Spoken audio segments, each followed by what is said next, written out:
The next thing I want to talk about is making a calendar in Evernote. I'm showing you my calendar right now on the right. It's not the most scientific calendar.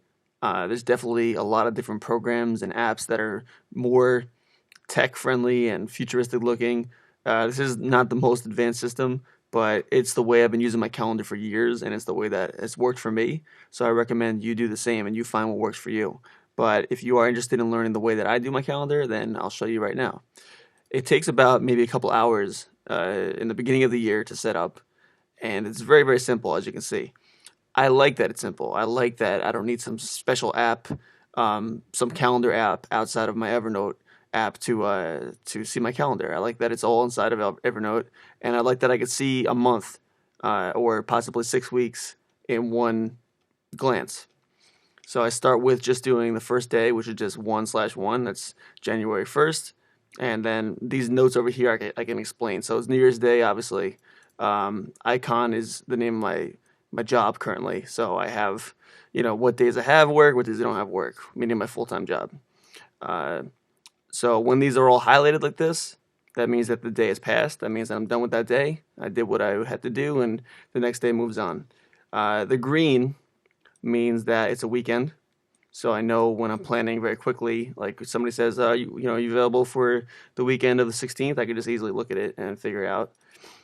And sometimes, as you can see, this is supposed to be green, but when I highlighted over it, Evernote kind of just highlighted some of the stuff that I didn't mean it to. But since the day's already over, I don't really care to fix that.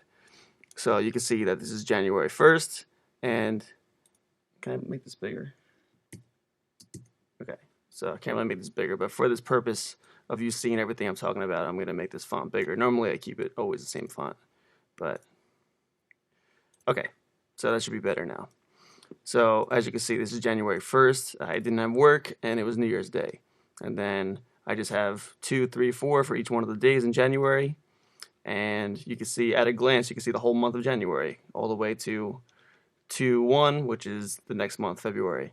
So this takes me probably like an hour or two each year to make this, but I really like this. It's very comforting to just have my whole schedule at a glance like this. And it's not the most scientific, like I said, but it works for me.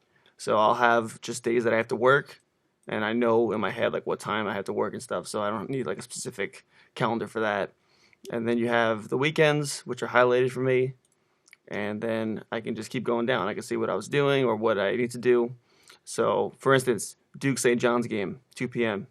Royal Rumble, two things I wanted to do on a Sunday on the 25th. I had them down. It's a very, very simple system, and I like it that way.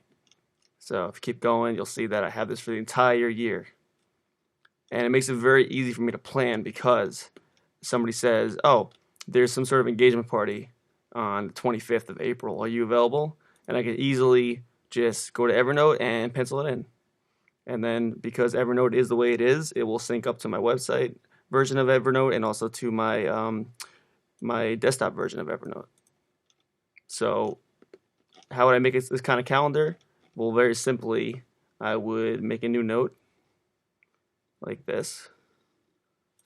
I would say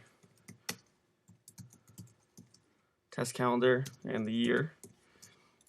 And then I would just start numbering 2, 3, 4, 5, 6, 7, 8, 9, 10.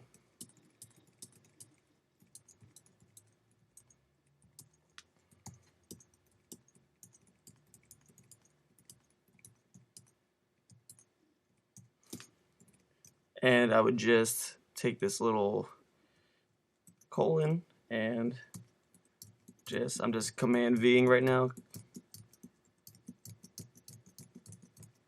Okay, I made a little mistake there. So once again, not the most scientific, but it's worked for me for years. I love it. I'm used to it. Find something that's familiar for you. The only problem is you have to make sure you know what months are 31 days and which ones are 30 days, and of course February is usually 28 days.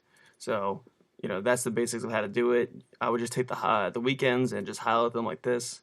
So you can go over here and highlight them if you'd like to do it that way. But I don't do it that way. I do it on Microsoft Word first. I just make a little template like this, and then I highlight the weekends, And then when I use Evernote to highlight it, it's because the day's over. So say it's January 11th, I already did all the things I had to do on these first 10 days. I just click this, and once that's highlighted, I know that that's all done. All that stuff's done. Just another little thing that helps you stay organized. If you combine with the calendar, oh, I didn't even spell that right. That's what you get for not proofreading. Okay, so when you combine the calendar with a to-do list and a journal, it makes things a lot easier and your life gets a lot more organized.